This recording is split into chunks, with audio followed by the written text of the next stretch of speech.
Price Lord. இந்த காலை வேளையில இந்த கைரோஸ் வீடியோ மூலியமா உங்களை சந்திக்கிறது மிகுந்த சந்தோஷம். இந்த வருடம் எல்லாம் நாம் நம் தேவனை குறித்து தியானிச்சு வந்து கொண்டிருக்கிறோம். போன மாதம் நம்ம சபையை குறித்து, அப்புறம் தேவனை குறித்து அநேக விஷயங்களை நாம் கற்றுக்கொண்டோம்.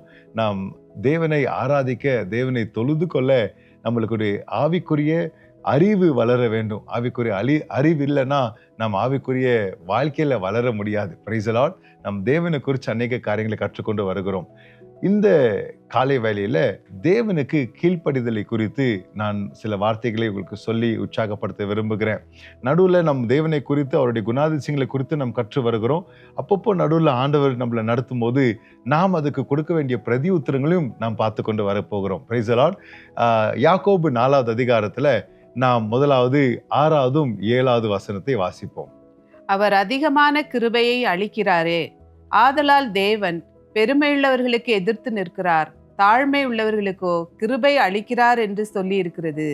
ஆகையால் தேவனுக்கு கீழ்ப்படிந்திருங்கள், பிசாசுக்கு எதிர்த்து நில்லுங்கள், அப்பொழுது அவன் உங்களை விட்டு ஓடி போவான். நம் தேவனுடைய நல்ல குணாதிசயத்தை பாருங்களேன். ஆண்டவர் நம்மளுக்கு அதிகமாய் கிருபை அளிக்கிறவராக நம் தேவன் இருக்கிறார். ஹல்லேலூயா. ஆண்டவர் எப்படி பாருங்க, நம்மளை அழித்திருக்கிறாரு, நம்மளை ரட்சித்திருக்கிறாரு, கிருபையால ரட்சித்திருக்கிறாரு.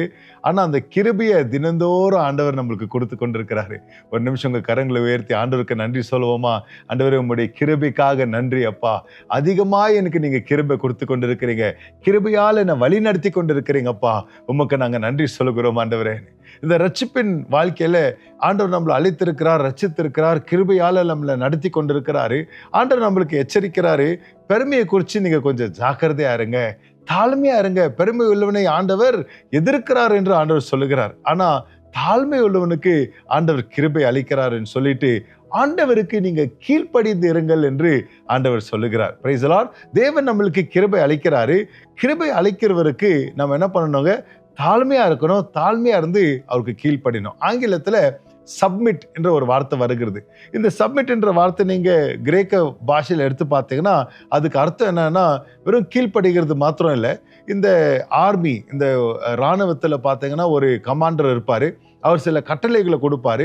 அந்த கமாண்டர் கீழே இருக்கிறவங்க, அந்த இராணுவத்தில் அந்த அதிகாரி கீழே இருக்கிறவங்கலாம் அவருடைய கட்டளைக்கு லைன் அப் ஆவாங்க இல்லைங்களா? அது மாத்திரம் இல்லாமல் அவர் ஒரு லைன்ல நின்று நம்ம எதிரிய படைக்கு விரோதமாக போகிறோம், எல்லாரும் இப்படி வாங்கன்னு சொல்லி ஒரு ஆர்டரில் கொண்டு வருவாங்களே இல்லைங்களா? அதுதான் இந்த வார்த்தை. இந்த வார்த்தை எதுக்கு உபயோகப்படுத்துறாங்கன்னு பார்த்தீங்கன்னா, இந்த சோல்ஜர்ஸ் வந்து அந்த அத்தாரிட்டி, அந்த கமாண்டருடைய அதிகாரத்துக்கு கீழே வருவாங்க, அவர் வார்த்தைக்கு கீழ்ப்படிவாங்க, அவர் சொல்லுகிற விதத்தில் அவங்க நடந்து கொள்வாங்க. அப்போ இந்த சப்மிட்னா என்ன அர்த்தம்? கீழ்ப்படினா என்ன அர்த்தம்னா, நம்மளுடைய அதிகாரி யாருங்க? நம்மளுடைய ஆண்டவர் இல்லைங்களா? அவர் அதிகாரத்துக்கு கீழே நம்ம வருகிறோம், அவர் சொல்லுகிறதுக்கு நாம் கீழ்ப்படுகிறோம், அவர் காட்டுற விதத்துல நம்ம நடக்கிறோம். இதுதான் சப்மிஷன் அர்த்தம். Praise the Lord. இந்த கீழ்ப்படிதல் நமக்குள்ள இருக்க வேண்டியது ரொம்ப முக்கியம். புதிய ஏற்பாட்டில் நம்ம பார்க்கிறோம், அநேக இடத்துல புதிய ஏற்பாட்டில் ஆண்டவர் நம்மளுக்கு ஞாபகப்படுத்துறாரு. லூக்கா 2வது அதிகாரம் 51வது வசனத்துல இயேசு தன்னுடைய பெற்றோர்களுக்கு எப்படி கீழ்ப்படிந்தாரு நம்ம பார்க்கிறோம். ரோமர் 13வது அதிகாரம் 1வது வசனத்துல நாம் எப்படி நம்மளுடைய அரசாங்கங்களுக்கு கீழ்ப்படிய வேண்டும் என்று ஆண்டவர் சொல்லிக் கொடுக்கிறாரு. எபேசியர் 5:24 நம்ம பார்க்கிறோம், சபையானது கிறிஸ்துவுக்கு எப்படி கீழ்ப்படியணும்ட்டு ஆண்டவர் எழுதி வச்சிருக்கிறது பார்க்கிறோம். தீத்து 2:9, 1 பேதுரு 2:18 நம்ம வாசிக்கிறோம், எப்படி வேலைக்காரங்க அவங்களுடைய எஜமானங்களுக்கு கீழ்ப்படியணும்ன்றது. அப்போ ஆண்டவர் நம்ம கிட்ட என்ன எதிர்பார்க்கிறாருன்னு பார்த்தீங்கன்னா, நம்ம வாழ்க்கையில ஒரு சப்மிஷன், ஒரு அலைனிங் இருக்க வேண்டியது என்பது ஆண்டவர் விரும்புகிறார். Praise the Lord. அதுதான் இங்க யாக்கோபு சொல்றாரு, நம்மளுடைய முதலாவது கீழ்ப்படிதல் நம்மளுடைய தேவனுக்கு. அல்லேலூயா. வானத்தையும் பூமியும் சிருஷ்டித்த தேவனுக்கு நாம் கீழ்ப்படிய வேண்டும் என்று சொல்கிறார். Praise the Lord. அப்போ கீழ்ப்படியாம இருக்கிற அந்த சப்மிஷன் இல்லாத வாழ்க்கை எப்படி இருக்கும் என்று பார்த்தீங்கன்னா, சில காரியங்களை நான் உங்களுக்கு சொல்ல விரும்புகிறேன். அப்போஸ்தலர் 18வது அதிகாரத்துல 12வது வசனத்திலிருந்து பார்த்தீங்கன்னா, கலியோன்ற ஒரு மனுஷனை குறித்து நம்ம அந்த இடத்துல பார்க்கிறோம் இல்லைங்களா? அப்போஸ்தலனாகிய பவுல யூத மக்கள் சேர்ந்து அவருக்கு விரோதமா பேசி, இவர் வந்து போதிக்கிற போதனை வந்து யூத போதனைக்கு விரோதமா இருக்குது என்று அவரை கொண்டு வந்து இந்த மனுஷன் முன்னாடி நிக்க வைக்கிறாங்க இல்லைங்களா? Is the proconsul. அவர் என்னவா இருக்கிறாரு? ஒரு நியாயாதிபதி மாதிரி அங்க இருக்கிறாரு. அவர் முன்னாடி கொண்டு வந்து இவரை நிக்க வைத்து இவருக்கு விரோதமாக அந்த சாட்சிகளை கொடுக்கும் போது அவன் வந்து கேர் பண்ணுறதில்ல இல்லைங்களா? அப்போ இந்த சப்மிஷன் இல்லாத மனுஷனை பார்த்தீங்கன்னா அவங்க வாழ்க்கையில ஒரு காரியத்தை நம்ம பார்ப்போம், எதுக்கும் கேர் பண்ண மாட்டாங்க, ஆண்டவருடைய காரியங்களுக்கு கீழ்ப்படிய மாட்டாங்க, அதுக்கு முக்கியத்துவத்தை கொடுக்க மாட்டாங்க. ரெண்டாவது, இந்த கீழ்ப்படியாதவங்களுடைய வாழ்க்கை எப்படி இருக்கும்னு பார்த்தீங்கன்னா, அவங்க எப்பவுமே சுய கனத்துக்காக தான் வாழுவாங்க இல்லைங்களா, அவங்களுடைய பேரு புகழுக்காக தான் அவங்க எப்போ வாழ்ந்து கொண்டு இருப்பாங்க. இதெல்லாம் சிம்டம்ஸுங்க. கீழ்ப்படியாதவங்க, சப்மிஷன் இல்லாதவங்க வாழ்க்கையில பார்த்தீங்கன்னா தேவனுடைய காரியத்துக்கு முக்கியத்துவம் கொடுக்க மாட்டாங்க, அவங்களுக்கு தான் எப்பவுமே அவங்க வாழ்றவங்களா இருப்பாங்க, என் நன்மைக்காக தான் நான் வாழணும்ட்டு வாழுவாங்க. மூன்றாவதாக நம்ம பார்க்கிறோம், அவங்க எப்பொழுதுமே மனுஷரை பிரியப்படுத்துறவர்களா இருப்பாங்க. Praise the Lord. அவங்க வாழ்க்கையில நம்ம பார்க்கும் போது தேவனை பிரியப்படுத்துகிற காரியங்கள் நம்ம பார்க்க முடியாது. கிறிஸ்துவுடைய சீஷர்கள் என்ன பண்ணணுங்க, முதலாவது நம்ம ஆண்டவரை தான் பிரியப்படுத்த வேண்டும். களத்துக்கு கத்தி வந்தா கூட நம்ம ஆண்டவரை தான் பிரியப்படுத்தணும். யோவான் ஸ்நானகனுடைய வாழ்க்கையில அந்த சாட்சியை நம்ம பார்க்கிறோம். யோவான் ஸ்நானகன் தைரியமா பேசுகிறார் ஏரோது பாவத்துக்கு விரோதமாக. மார்க் 6வது அதிகாரத்தில் நம்ம வாசிக்கும் போது நம்ம அதை குறித்து தெளிவாக பார்க்கிறோம் இல்லைங்களா. அவர் வந்து அங்க எல்லா இஸ்ரவேல் மக்களுடைய பெரிய பெரிய இராணுவ வீரருங்க அவங்க இவங்கெல்லாம் இருக்கிறாங்க இல்லைங்களா. அசிங்கமா ஏரோதுடைய அந்த பெண்ணு வந்து, அதாவது ஹெரோடேசுடைய பொண்ணு வந்து அங்க டான்ஸ் ஆடுகிறா. இருந்தாலும் யாரும் எழும்பி அத்தை கண்டிக்கல, யாரும் அதுக்கு விரோதமா பேசல. ஆனா யோவான் ஸ்நானகன் பேசுறாரு. மார்க் 6வது அதிகாரத்துல நம்ம பார்க்கிறோம். And Herod was perplexed. அவர் கலங்கி போகிற அளவுக்கு யோவான் ஸ்நானகனுடைய வார்த்தைகள் தைரியமான வார்த்தைகளா இருக்கிறது.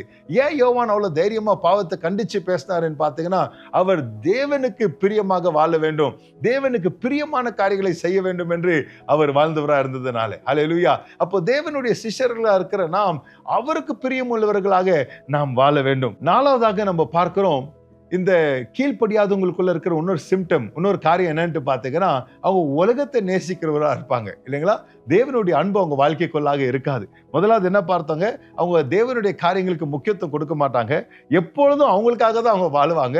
மூன்றாவதாக நம்ம பார்க்கிறது, மனுஷரை தான் அவங்க பிரியப்படுத்துவாங்க. நாலாவதாக உலகத்தின் அன்பு அவங்களுக்குள்ள இருக்கும். இன்னைக்கு நம்ம இருதயத்தை கொஞ்சம் நம்ம சோதித்து பார்க்கலாம். ஆண்டவரே, உமக்கு நான் கீழ்ப்படுகிறவனா இருந்தா இந்த காரியங்கள் எனக்குள்ள காணப்படுதா? உம்முடைய காரியங்களை குறித்து, உம்முடைய வார்த்தைகளை குறித்து நான் ஜாக்கிரதையா இருக்கணும். எனக்கு நீங்க கிருபை அளிக்கிறீங்க, நான் தாழ்மை உள்ளவனாக உம்முடைய வார்த்தையை நான் நேசிக்கணும், உம்முடைய வார்த்தைகளுக்கு நான் கீழ்ப்படியணும்ப்பா. அப்படி இல்லைன்னா என் இருதயத்தில் நீ கொஞ்சம் கிரியை செய்யுங்க ஆண்டவரே. நான் எனக்காகத்தான் வாழ்ந்து கொண்டிருக்கிறேனா, என் புகழுக்காக தான் வாழ்ந்து கொண்டிருக்கிறேனா, தேவனை நான் கனப்படுத்தாமல் இருக்கிறேனா? கொஞ்சம் நம்ம இருதயத்தை சோதித்து பார்க்கலாங்க. கீழ்ப்படுகிறவங்க இருதயத்தை நம்ம பார்க்கும் போது மனுஷரை பிரியப்படுத்துறவங்களா அவங்க இருக்க மாட்டாங்க, தேவனை பிரியப்படுத்துறவங்களா இருப்பாங்க. நாலாவதாக நம்ம பார்த்தது போல உலகத்தை நேசிக்கிறவங்க அவங்க அல்ல, தேவனை நேசிக்கிறவங்களா இருப்பாங்க. Praise the Lord. ஏன் why should we submit to God? ஏன் நம்ம தேவனுக்கு நாம் கீழ்ப்படிய வேண்டும்? ஏனென்றால் அவர் சர்வ அதிகாரியாக இருக்கிறார். Praise the Lord. அவர் தான் வானத்தையும் பூமியும் படைத்தவரா இருக்கிறார். ரெண்டாவதாக பார்க்கிறோம், ஏன் நம்ம அவருக்கு கீழ்ப்படியணும்னா, அவரை போல இந்த உலகத்துல நம்மளை யாரும் நேசிக்கலைங்க. யோவான் 3:16 நம்ம பார்க்கிறோம் இல்லைங்களா. அவர் உலகத்தை எவ்வளவா நேசித்தார்னா தன்னுடைய ஒரே பேரான குமாரனை கொடுத்திருக்கிறார். அதுக்காகத்தான் we have to line up. அவருடைய அதிகாரத்தின் கீழே நம்ம வர வேண்டும், அவருக்கு நாம் கீழ்ப்படிய வேண்டும். ஏன் நம்ம அவருக்கு கீழ்ப்படியணும்னு பார்த்தீங்கன்னா, கீழ்ப்படியும் போது அவருடைய ஆவி நம்மளை என்ன பண்ணுதுங்க, புதுப்பிக்குது, நம்மளை திருத்துது இல்லைங்களா. பாருங்க, இந்த பேதுரு ஏஞ்சி பிரசங்கம் பண்ணும்போது 3000 பேர் இருக்கிறாங்க அந்த இடத்துல இல்லைங்களா. வார்த்தை கேட்கும் போது அவனுக்கு கீழ்ப்படியணும், ஆண்டவருக்கு நான் சப்மிட் ஆகணும்ன்ற மனப்பான்மை வரும்போது அந்த வார்த்தை அவனுக்குள்ள வேலை செஞ்சு அவனை புதுப்பிச்சிச்சு. அது மட்டும் அவன் அந்த 3000 பேரும் பார்த்தீங்கன்னா வணங்கா கழுத்தோட தான் இருக்கிறான். தேவனுக்கு பிரியமில்லாத, அதாவது அவன் சாக்ரிஃபைஸ் பண்ண வந்திருக்கிறான், ஆண்டவருக்கு பலி செலுத்த வந்திருக்கிறான், ஆனா அவனுக்கும் ஆண்டவருக்கும் ஒரு கனெக்ஷன் இல்லாமல் இருக்கிறான் இல்லைங்களா. அவனுக்குள்ள நம்ம முன்னாடி பார்த்த 4 பிரச்சனைகள் இருந்திருக்கும் இல்லைங்களா. ஆனா இப்போ அவன் வந்து ஆவியால புதுப்பிக்கப்பட்டு கொண்டிருக்கிறான். நீங்க கீழ்ப்படி தேவனுடைய ஆவியால நீங்க புதுப்பிக்கப்பட்டு கொண்டிருக்கிறீங்க. நாலாவதாக நம்ம பார்க்கிறோம், நாம் கீழ்ப்படி தேவனுடைய வார்த்தை ரொம்ப தெளிவாக நம்மளை நடத்தும். நீங்க கீழ்ப்படியாம இருக்கும் வார்த்தை நம்ம வாழ்க்கையில வேலை செய்யாது. ஆனா நீங்க கீழ்ப்படியும் போது தேவனுடைய வார்த்தை என்ன பண்ணுங்க, நீங்க அலைன் ஆகும் தேவனுடைய வார்த்தை என்ன பண்ணுங்க, ஜீவனுடைய வார்த்தை இன்னும் நம்மளை நடத்தும், இன்னும் வழிகாட்டும், இன்னும் பாதைக்கு வெளிச்சமா இருக்கும், இன்னும் நம்மளுக்கு ஞானத்தை போதிக்கும், இன்னும் அறிவை நம்மளுக்கு கொடுக்கும். கீழ்ப்படியும் இந்த ஆசீர்வாதங்கள் நம்ம பார்க்கிறோங்க. Praise the Lord. எப்படி நம்ம கீழ்ப்படிய வேண்டும் என்று நாம் பார்க்கிறோம் இல்லைங்களா? நம்மளுடைய அஃபெக்ஷன்ஸ், நம்மளுடைய ஆசை பாசங்களை ஆண்டவருடைய கட்டுப்பாட்டுக்கு, வார்த்தையின் கீழே நம்ம கொண்டு வர வேண்டியதாக இருக்கிறது. நம்மளுடைய நேரங்களை, நம்மளுடைய தாளந்துங்களை ஆண்டவருக்கு நம்ம கொடுத்து, அவருக்கு, ஆண்டவரே இது எல்லாமே உங்களுக்கு தான்ப்பா, என்னுடைய காரியங்கள், என்னுடைய தாளந்துகள், என்னுடைய நேரங்களை நான் ஒப்பு கொடுக்கிறேன் ஆண்டவரே, என்னுடைய திட்டங்களை, என்னுடைய நோக்கங்களை நான் உமக்கு ஒப்பு கொடுக்கிறேன்ப்பா, என்னுடைய வாஞ்சைகளை நான் உமக்கு ஒப்பு கொடுக்கிறேன்ப்பா, என்னுடைய கஷ்டங்களா இருந்தா கூட, எனக்கு சில கவலையான காரியங்களா இருந்தா கூட நான் உமக்கு ஒப்பு கொடுக்கிறேன்ப்பா. எல்லாவற்றையும் எப்படி நம்ம கீழ்ப்படுகிறவங்க 100% ஃபுல்லி இல்லைங்களா? சொன்ன இப்ப காரியங்கள்லாம் யோசிச்சு பாருங்களேன். It is the totality of who you are. கம்ப்ளீட்டா நான் உங்க பாதத்துல கொண்டு வருகிற ஆண்டவரே என்ற மனப்பான்மைக்குள்ள நம்ம வர வேண்டும். ஹல்லேலூயா. இப்படி நம்மளை ஆண்டவருக்கு ஒப்பு கொடுக்கும் போது தேவன் வல்லமையாக கிருபை நம்மளுக்கு அளித்து அவர் என்ன பண்றாருங்க, நம்ம கிட்டி சேர்கிறவரா இருக்கிறார். நீங்க தொடர்ந்து யாக்கோபுல 4வது அதிகாரத்துல வாசிச்சு பார்க்கும் போது, நாம் தேவனுக்கு இப்படி கீழ்ப்படியும் போது பிசாசை எதிர்த்து நிற்கிறவர்களாக இருக்கிறோம், பிசாசுக்கு இடம் கொடுக்காமலா இருக்கிறோம். நாம் தேவனுக்கு இப்படி கீழ்ப்படியும் போது ஆண்டவர் கிட்டி சேர்கிறவர்களா இருக்கிறோம். நாம் அவரோட அலைன் ஆகும் போது, அவர் கிட்டி நாம் சேரும் போது தேவன் நம்மளோடு இருப்பார். ஹல்லேலூயா. தேவன் நம்மளுக்கு கொடுத்திருக்கிற வாக்குத்தத்தம் இதுங்க. ஹல்லேலூயா. நான் உங்களோடு இருப்பேன். நம்ம 21 நாள் உபாசம் ஜெபம் முடிக்கும் போது தேவன் கொடுத்த வாக்குத்தத்தத்தை நீங்க ஞாபகம் வைத்துக் கொள்ளுங்க. நான் உங்களோடு இருப்பேன்னு சொன்னார். எப்போ தேவன் நம்மளோடு இருப்பாருங்க? நாம் அவருக்கு கீழ்ப்படியும் போது ஆண்டவருடைய கிரியையை நம் வாழ்க்கையில பார்ப்போம். நம்ம எல்லாரும் ஜெபிக்கலாமா? நம்மள ஆண்டவர் கருத்துல ஒப்பு கொடுத்து இந்த காலை வேளையில கீழ்ப்படிதலை குறித்து, சப்மிஷனை குறித்து நம்ம கேட்டு இருக்கிறோம். எப்படி நாம் சப்மிட் பண்ணோன்ட்டு ஆண்டவர் கையில ஆண்டவருடைய வார்த்தைகளை நாம் பெற்றுக்கொண்டு இருக்கிறோம். அது பிரகாரம் நாம் ஜீவிக்க தேவன் நம்மளை பலப்படுத்துவாராக. பிதாவே, உமக்கு நாங்க நன்றி சொல்லுகிறோம்ப்பா. உங்களுடைய வார்த்தை கொண்டு எங்களோட நீர் பேசியிருக்கிறீங்க. இந்த வார்த்தை எங்க வாழ்க்கையிலப்பா ஆண்டவரே, இன்னைக்கெல்லாம் நாங்க தியானிக்க, இதை நாங்க சிந்திக்க, எங்கெல்லாம் எங்க வாழ்க்கையிலப்பா ஆண்டவரே ஒருவேளை நாங்க மாம்சத்துக்கு இடம் கொடுத்து, பிசாசின் சதி திட்டங்களுக்கு இடம் கொடுத்து, சோர்வுகளுக்கு இடம் கொடுத்து, ஆண்டவரே சில பிரச்சனைகள்னால நாங்க ஆண்டவரே உமக்குள்ள அலைன் ஆகாமல், கீழ்ப்படியாமல் இருந்தா இந்த காலை வேளையில எங்க இருதயத்துல நீர் கிரியை செய்யுங்கப்பா. ஆண்டவரே, உலகத்துக்கு எங்க இருதயத்தை நாங்க கொடுக்க மாட்டோம், உலகத்துக்கு எங்க வாழ்க்கையை நாங்க சரணாகதியாக ஒப்பு கொடுக்க மாட்டோம். உமக்கே ஆண்டவரே, we surrender to you, O Lord. தினந்தோறும் உம்மை கனப்படுத்துறவர்களாக, உமக்காக ஜீவிக்கிறவர்களாகப்பா, உம்முடைய நாமத்தை உயர்த்துறவர்களாக நாங்க ஜீவிக்க எங்களுக்கு உதவி செய்யுங்கப்பா. ஆண்டவரே, எங்களை நாங்க சப்மிட் பண்றோம், எங்களை கீழ்ப்படுத்துகிறோம்ப்பா. இந்த நாள் முழுவதும் உமக்கு பிரியமா வாழ எங்களுக்கு உதவி செய்யுங்க.